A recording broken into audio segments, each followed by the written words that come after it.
नमस्कार, मैं हूं आपके साथ निशु शर्मा और आप देख रहे हैं हिंदी खबर बुलेटिन की शुरुआत करेंगे बड़ी खबर के साथ। हरिद्वार के दौरे पर सीएम धामी रहने वाले हैं। आईआईटी रुड़की की कार्यशाला में शिरकत करेंगे। दोपहर 2 बजे कोर यूनिवर्सिटी का कार्यक्रम भी है जिसमें शामिल होंगे सीएम। सम्मान समारोह में बतौर मुख्य अतिथि शिरकत करेंगे। राष्ट्रीय पैरा पावर लिफ्टिंग का शुभारंभ यहां पर होना है। ऐसे में सीएम पुष्कर सिंह धामी इसमें सहभागिता निभाते हुए नजर आएंगे और ऐसे में इस पूरे कार्यक्रम में सीएम का पहुंचना यानी ये कार्यक्रम और ज्यादा खास हो जाता है, जहां पर राष्ट्रीय पैरा पावर लिफ्टिंग का शुभारंभ करेंगे। बड़ी खबर आपको बता रहे हरिद्वार का दौरा सीएम धामी का यहां पर रहने वाला है और आईआईटी रुड़की की कार्यशाला में भी शिरकत करेंगे सीएम धामी। और इस बीच हमारे साथ हमारे सहयोगी शुभांगी भी जुड़ गए हैं ज्यादा जानकारी के साथ। तो शुभांगी, आज हरिद्वार दौरा सीएम धामी का रहने वाला है, क्या कुछ उनके सिलसिलेवार कार्यक्रम रहने वाले हैं, बताइए। बिल्कुल, देखिए आज मुख्यमंत्री का हरिद्वार दौरा रहने वाला है, जो कि अपने आप में महत्वपूर्ण है। कई सारे कार्यक्रम आज प्रस्तावित हैं। सबसे पहले मुख्यमंत्री आईआईटी रुड़की जाने वाले हैं, जहां पर disaster risk mitigation and resilience को लेकर एक कार्यशाला का आयोजन किया गया है, जिसमें मुख्यमंत्री शिरकत करेंगे, क्योंकि आपदा हमारे प्रदेश के लिए एक सबसे बड़ी चुनौती होती है हर वर्ष, और इसको लेकर कई सारी कार्यशालाओं का आयोजन प्रदेश के अलग अलग कोनों में किया जा रहा है। और आज आईआईटी रुड़की में भी इसी कार्यशाला का आयोजन होना है, जिसमें मुख्यमंत्री पहुंचेंगे। किस तरीके से डिजास्टर के जो हैं उनको कम किया जा सकता है, जो कमी है उनको कैसे पूरा किया जा सकता है, इन तमाम चीजों को लेकर इस कार्यशाला में चर्चा और मंथन होगी। इसके बाद अगर बात करूं तो आईआईटी रुड़की के बाद कन्हैयालाल डीएवी पीजी कॉलेज आज मुख्यमंत्री पहुंचेंगे, जहां पर सम्मान समारोह का आयोजन किया गया और वहां पर मुख्यमंत्री बतौर मुख्य अतिथि के तौर पर शिरकत करने जा रहे हैं। इसके बाद मुख्यमंत्री आज कोर यूनिवर्सिटी पहुंचेंगे, जहां पर पावर लिफ्टिंग जो एक कॉम्पिटिशन की शुरुआत आज की जा रही है, शुभारंभ किया जा रहा है।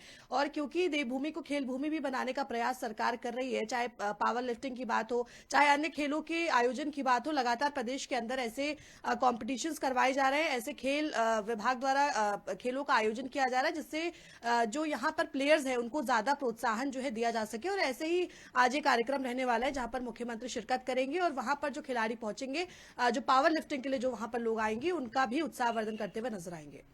बिल्कुल, और प्रदेश के मुख्य का इस तरीके से कार्यक्रम में शामिल होना अपने आप ही इस पूरे कार्यक्रम को खास बना देता है। इसके साथ साथ सीएम धामी के साथ और कौन कौन गणमान्य जन मौजूद रहने वाले हैं तमाम कार्यक्रमों में? बिल्कुल, देखिए क्योंकि जब हरिद्वार पहुंचेंगे तो तमाम जो स्थानीय जो नेतागण हैं वो आज मुख्यमंत्री के साथ वहां पर मौजूद रहने वाले हैं। वहां पर जो सांसद हैं वो भी मौजूद रह सकते हैं। ऐसे में तमाम तैयारियां जो हैं वो कर ली गई हैं, क्योंकि कई सारे कार्यक्रम आज प्रस्तावित हैं। और क्योंकि खासकर हम देख रहे हैं कि यूनिवर्सिटीज में मुख्यमंत्री ज्यादा इन दिनों दौरे कर रहे हैं, बच्चों को, छात्रों को किस तरीके से ज्यादा प्रोत्साहित किया जा सकता है, कार्यशालाओं का आयोजन ज्यादा हो, लोगों को अवेयर किया जा सके, जो यहाँ की प्रॉब्लम्स है, चाहे वो डिजास्टर हो या अन्य तरीके की जो यहाँ पर समस्या या चुनौतियां देखने को मिलती है, उनको लेकर कार्यशालाओं का आयोजन किया जा रहा है, जिसमें सांसद हो, मंत्री हो, विधायकगण हो या छोटे कार्यकर्ता हो, सभी लोग प्रतिभाग करते हैं। और आज जब मुख्यमंत्री वहां जाएंगे तो बड़ी संख्या में लोग उनके साथ वहां पर मौजूद रहने वाले हैं। बिल्कुल, और कॉलेज के सम्मान समारोह में भी शामिल होंगे। छात्रों में किस तरीके से उत्साह देखने को मिल रहा है? बिल्कुल, देखिए आज सम्मान समारोह का आयोजन किया गया है कन्हैयालाल डीएवी पीजी कॉलेज में, और वहां पर मुख्यमंत्री पहुंचेंगे। और जब भी मुख्यमंत्री कहीं जाते हैं तो हमने देखा, क्योंकि युवा मुख्यमंत्री है और छात्रों के बीच भी सीएम का एक अलग तरीके का क्रेज देखने को मिलता है। युवा चाहता है कि हमारे लिए मुख्यमंत्री जब हमारे कॉलेज में आ रहे हैं या किसी कार्यक्रम का आयोजन किया गया है, उनको संबोधन सुनना, उनसे मुलाकात करना, उनके साथ चर्चा करना, ये छात्रों के बीच एक क्रेज जरूर देखने को मिलता है। और आज जब वहां पर मुख्यमंत्री जाएंगे तो छात्रों से मुलाकात भी होगी, उनके साथ चर्चा भी होगी और एक खूबसूरत दृश्य जो है वो देखने को मिलने वाला है। ठीक है शुभांगी, तो कुल मिलाकर आज के तमाम कार्यक्रम बहुत खास रहने वाले हैं। बने रहिए हमारे साथ, तमाम जानकारी के आगे भी आपका रुख करेंगे शुभांगी। इस बीच एक और खबर आपको बता दें, मुख्यमंत्री धामी से इस सचिवालय में उपनल कर्मचारियों के प्रतिनिधिमंडल ने भेंट की। इस अवसर पर उपनल कर्मचारियों ने समान कार्य समान वेतन के संबंध में राज्य मंत्रिमंडल के लिए किए गए ऐतिहासिक निर्णय के लिए मुख्यमंत्री और प्रदेश सरकार के प्रति आभार और धन्यवाद व्यक्त किया है।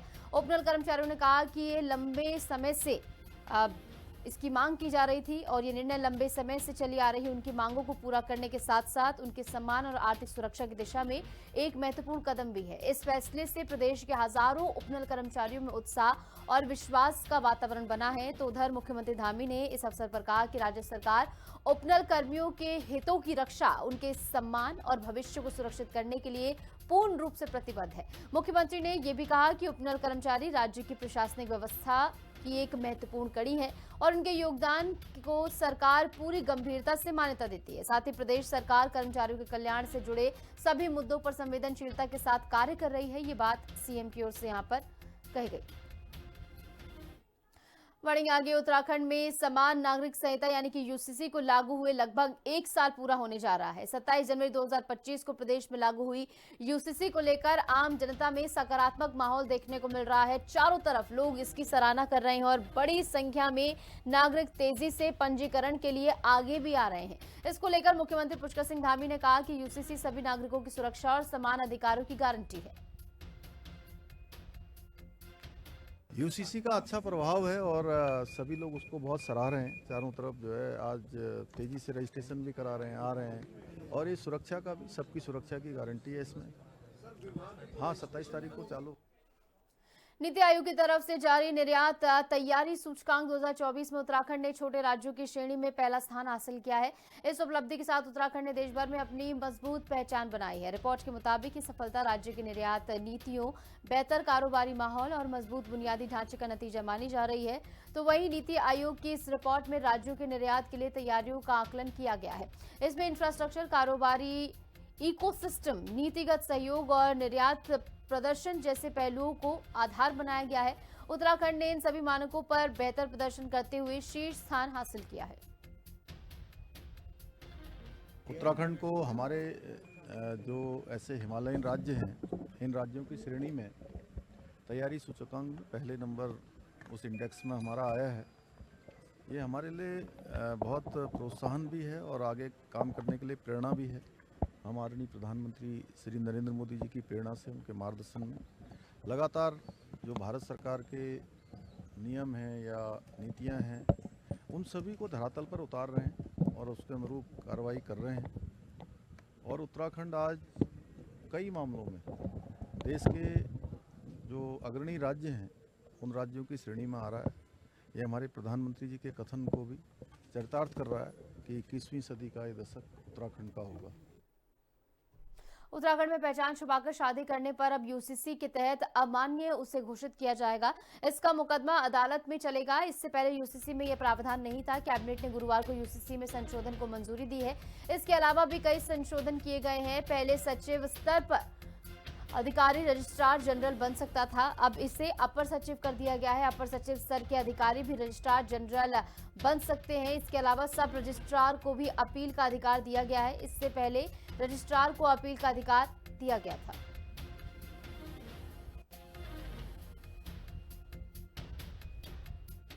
किसान सुखवंत सिंह आत्महत्या मामले में एसआईटी गठित कर दी गई है। साथ ही थानाध्यक्ष समेत पुलिसकर्मियों का पहाड़ ट्रांसफर कर दिया गया है और ऐसे में कांग्रेस अभी भी इस मामले को लेकर सरकार पर हमलावर है और कांग्रेस प्रदेश अध्यक्ष पुलिस मुख्यालय में धरना देने जा रहे हैं। इस मामले को लेकर गणेश गोदियाल ने कहा कि किसान आत्महत्या मामले की निष्पक्ष और उच्च स्तरीय न्यायिक जांच और एसएसपी को तत्काल प्रभाव से हटाए जाने की मांग को लेकर पुलिस मुख्यालय देहरादून में धरना प्रदर्शन किया जाएगा।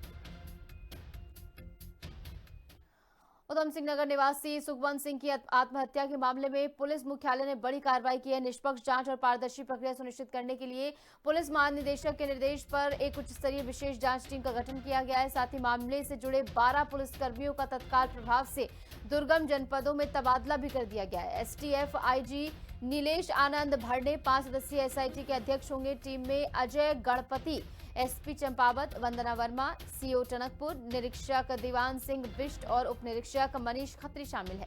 जांच के प्रभावित होने से बचाने और पारदर्शी बनाए रखने के लिए मुख्यालय ने कड़ा कदम उठाते हुए 12 पुलिसकर्मियों को उधम सिंह नगर से हटाकर गढ़वाल रेंज के चमोली और रुद्रप्रयाग जनपदों में भेज दिया है।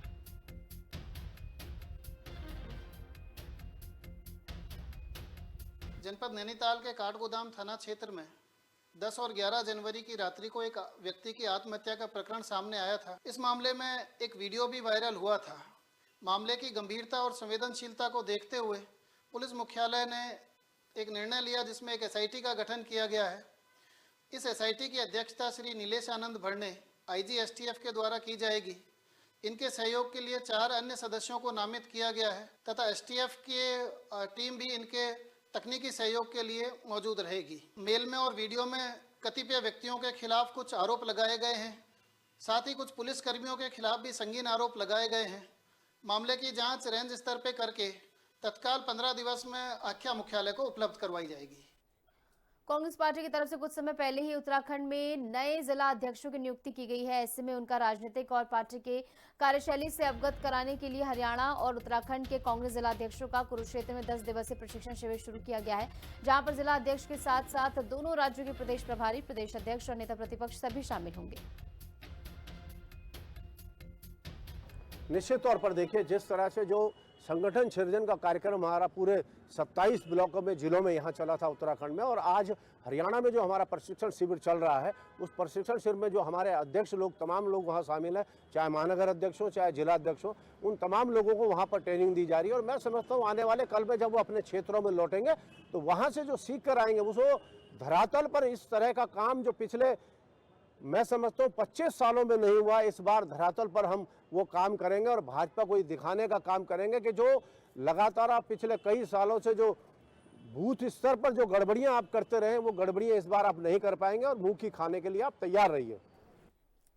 बढ़ेंगे आगे। एक बड़ी खबर आपको बता दें, उत्तराखंड में सर्दी का सितम जारी है। पहाड़ों पर बर्फबारी के आसार है तो वहीं मैदानों में घना कोहरा छाया रहेगा, जिसको लेकर अलर्ट मौसम विभाग की ओर से जारी किया गया है। हरिद्वार उधम सिंह नगर की बात करें तो यहाँ पर ऑरेंज अलर्ट जारी है। उत्तरकाशी, चमोली, पिथौरागढ़ में बारिश की आशंका मौसम विभाग की ओर जताई गई है। 21 जनवरी तक ठंड बढ़ने की पूरी संभावना मौसम विभाग की ओर से है, यानी आने वाले दिनों में ठंड और ज्यादा प्रचंड होती हुई नजर आएगी और ज्यादा बढ़ती हुई ठंड आने वाले दिनों में नजर आएगी। उत्तराखंड में सर्दी का सितम लगातार जारी है। पहाड़ी इलाकों में बर्फबारी को लेकर अलर्ट है तो वहीं मैदानी इलाकों में बारिश को लेकर अलर्ट जारी किया जा रहा है। लगातार घने कोहरे की चपेट में तमाम मैदानी राज्य बने हुए हैं। बारिश से ठंड और ज्यादा बढ़ती हुई अब नजर आ रही है। आने वाले दिनों में मौसम विभाग का यही कहना कि ठंड और ज्यादा बढ़ेगी। राहत के फिलहाल कोई आसार नहीं है। 3 तस्वीरें आप देखिए। पहली तस्वीर आप देखिए, बर्फबारी किस तरीके से पहाड़ी इलाकों में जारी, जिसके चलते एक सफेद चादर से ढके हुए तमाम पहाड़ी क्षेत्र इस समय नजर आ रहे हैं। दूसरी तस्वीर आप देखिए, जहां पर कोहरे का जो है सितम देखने को मिल रहा है। और ऐसे में अगली तस्वीर में आप देखिए, बारिश का जो है दौर शुरू हो गया, जिसके चलते ठंड और ज्यादा बढ़ती हुई फिलहाल नजर आ रही है। तो इन 3 तस्वीरों के जरिए आपने समझा किस तरीके से मैदान से लेकर पहाड़ी इलाकों तक ठंड का कहर लगातार जारी है और 21 जनवरी तक ठंड प्रचंड रूप धारण करे रहेगी। ये फिलहाल मौसम विभाग की ओर से अलर्ट जारी किया गया, यानी आने वाले दिनों में राहत के कोई भी आसार फिलहाल नहीं है। शिवांगी हमारे साथ, हमारी सहयोगी लगातार बनी हुई। तो शिवांगी, फिलहाल मौसम को लेकर क्या अपडेट है, क्योंकि आने वाले दिनों में फिलहाल मौसम विभाग का तो यही कहना है कि राहत के कोई आसार नहीं है, ठंड और ज्यादा प्रचंड होती हुई आने वाले समय में नजर आएगी। बिल्कुल, देखिए इस बार उत्तराखंड में देखने को मिल रहा है कि सूखी ठंड के कहर से जो तमाम पब्लिक है, जनता है, वो परेशान है, क्योंकि इस बार अभी तक बारिश देखने को नहीं मिली है। ऐसे में एक बार फिर से अब अलर्ट जारी किया गया मौसम विभाग द्वारा, क्योंकि यहाँ पर जो मैदानी इलाके हैं, चाहे वो उधम सिंह नगर हो, हरिद्वार हो, देहरादून हो, यहाँ पर कोहरे की वजह से लगातार लोगों को दिक्कतों का सामना करना पड़ रहा है। और हरिद्वार में हालात कुछ यूं है कि अब लोग अपने घरों में कैद होने को मजबूर हो रहे हैं, क्योंकि वहां पर विजिबिलिटी जो है वो काफी कम हो चुकी है। और ऐसे में वहां के जिलाधिकारी ने जो आंगनबाड़ी केंद्र है और जो स्कूल्स हैं उनको बंद करने का फैसला लिया है 1-2 दिन के लिए, क्योंकि वहां पर कोहरे का अलर्ट जो है जारी किया गया। ऐसे में देहरादून में भी इसी तरीके के हालात देखने को मिल रहे हैं। नैनीताल और देहरादून के अंदर 5वीं कक्षा तक बच्चों के स्कूल जो है वो 2 दिन के लिए बंद किए गए हैं, क्योंकि मौसम विभाग ने घने कोहरे का अलर्ट जारी किया है। ऐसे में जो पहाड़ी इलाके हैं, चाहे पिथौरागढ़, उत्तरकाशी हो या अन्य हायर एल्टीट्यूड वाले एरियाज है, वहां पर बर्फबारी और बारिश की संभावना। ठीक है शिवांगी, तो कुल मिलाकर लगातार जो है ठंड का कहर इस समय देखने को मिल रहा है। तमाम जो पहाड़ी क्षेत्र है वहां पर बर्फबारी, हालांकि कई जगहों पर सूखी ठंड से भी लोग बेहद परेशान हैं, जैसे कि आपने बताया। फिलहाल कई इलाकों को लेकर मौसम विभाग की ओर से अनुमान यही है कि यहाँ पर बारिश हो सकती है। 21 जनवरी तक ठंड और ज्यादा बढ़ने का अनुमान फिलहाल मौसम विभाग की ओर से लगाया गया है। ऐसे में लोगों को अपने पर्सनल लेवल पर भी तमाम एहतियात बरतने को कहा जा रहा है और तमाम पहाड़ी क्षेत्रों में बर्फबारी होने से और बारिश होने से हालात जो है और ज्यादा संवेदनशील हो जाते हैं, इसलिए लोगों को और ज्यादा एहतियात बरतने को कहा जा रहा है। उत्तरकाशी, चमोली, पिथौरागढ़ की बात करें तो यहाँ पर मौसम विभाग की ओर से बारिश की आशंका जताई गई है। 21 जनवरी तक ठंड बढ़ने की पूरी संभावना मौसम विभाग की ओर से जताई गई है। और हमारे साथ हमारी सहयोगी शुभांगी जुड़ी, उनका भी बहुत बहुत शुक्रिया तमाम जानकारी को साझा की गई। चलिए खबरों में आगे बढ़ेंगे। हरिद्वार शहर से लेकर देहात तक घने कोहरे ने एक बार फिर हरिद्वार जिले को जकड़ लिया है। सुबह होते ही जनजीवन पर पड़ा सीधा और व्यापक असर साफ दिखाई दे रहा है। कोहरे के चलते लोग घरों में कैद होने को मजबूर हैं, तो सड़कों से लेकर ग्रामीण मार्गों तक वाहनों की रफ्तार बेहद सुस्त और ट्रैफिक रेंगता हुआ दिखाई दे रहा है। मौसम विज्ञान केंद्र की चेतावनी सही साबित हो रही है, जिसने हरिद्वार और उधम सिंह नगर के लिए पहले ही ऑरेंज अलर्ट जारी किया था। हरिद्वार में विजिबिलिटी घटकर 50 मीटर से भी कम हो गई है।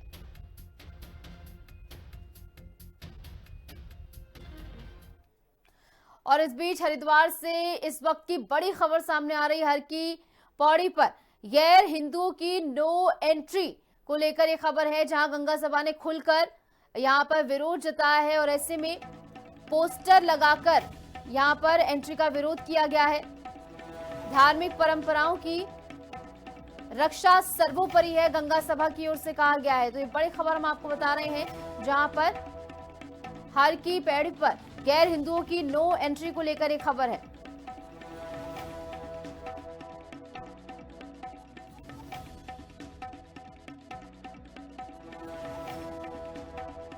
गैर हिंदुओं की नो एंट्री को लेकर एक खबर है। गंगा सभा ने खुलकर इसका विरोध जताया है, पोस्टर लगाकर एंट्री का विरोध जताया गया, यानी सीधे तौर पर गैर हिंदुओं की एंट्री को यहां पर प्रतिबंधित करने की मांग की जा रही है।